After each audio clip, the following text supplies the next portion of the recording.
It's billed as the last great race on Earth, the Iditarod, a grueling 1,100-mile mushing marathon from Anchorage to Nome, the ultimate test of men, women, and 1,500 sled dogs. But animal rights activists say the drive to win drives mushers to kill or cull hundreds of these dogs to get the best team. The first thing I was told when I got up there is, we don't do that stuff anymore. David Wills went to Alaska 3 times as an investigator for the Humane Society of the United States. It doesn't take a rocket scientist to realize that a lot of people are breeding Alaskan Huskies, and all these Huskies aren't showing up at the races every year. Where are they going? At least some of them ended up here last fall. 14 puppies, some of them 1 week old, either shot or hit over the head with the blunt end of an axe. It was the work of 2-time Iditarod musher Frank Winkler. I had no intentions of hurting any puppies or anything. My intent was to put them down as quickly as I possibly could. And that's not something that I am a professional at, and I tried to do the best I could. I do. For that, Winkler is now facing 28 counts of animal cruelty in an Anchorage court. But Winkler's lawyer is expected to argue that what Frank did was not cruel or inhumane, or for that matter, uncommon. A lot of mushers are putting dogs down and are just not admitting it. Absolutely. Very few mushers will admit killing or culling dogs, and Charlie Bolding is one of them.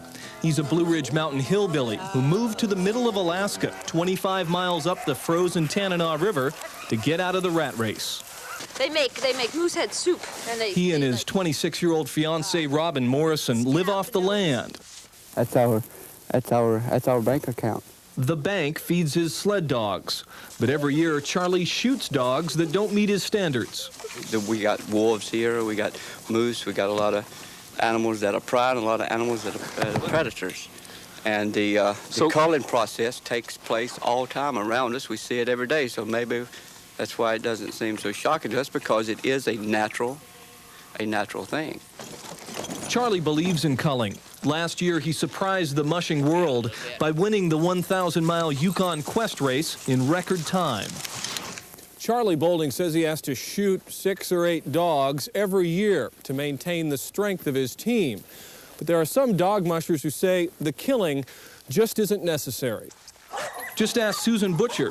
She's won the Iditarod 4 times, without, she says, having to kill excess dogs. Is there a lot of waste of good dogs going on right now?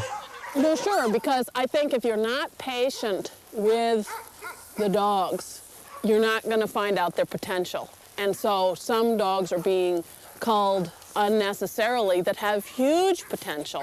She keeps some, but Butcher's high-profile name allows her to sell or give away her extra dogs. Not every musher has that luxury. If they can't compete in this sport without killing surplus healthy animals, then they ought to get out of it. And if Susan Butcher happens to be the only person that can seemingly do this, then she should be the only one racing. The Humane Society is threatening to go to the sponsors of the Iditarod if mushers don't stop breeding and killing extra dogs.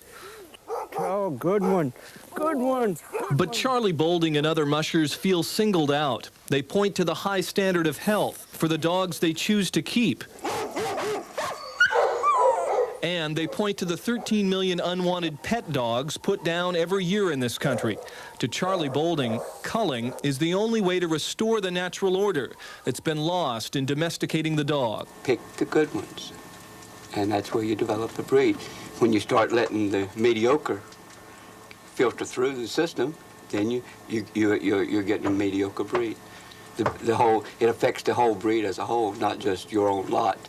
Dog mushing has got public scrutiny, big media attention, and it portrays itself as loving its animals, the romantic image of the North. Our animals run for us, and we care for them. That is an image they portray as part of their PR repertoire. I want them to live up to it.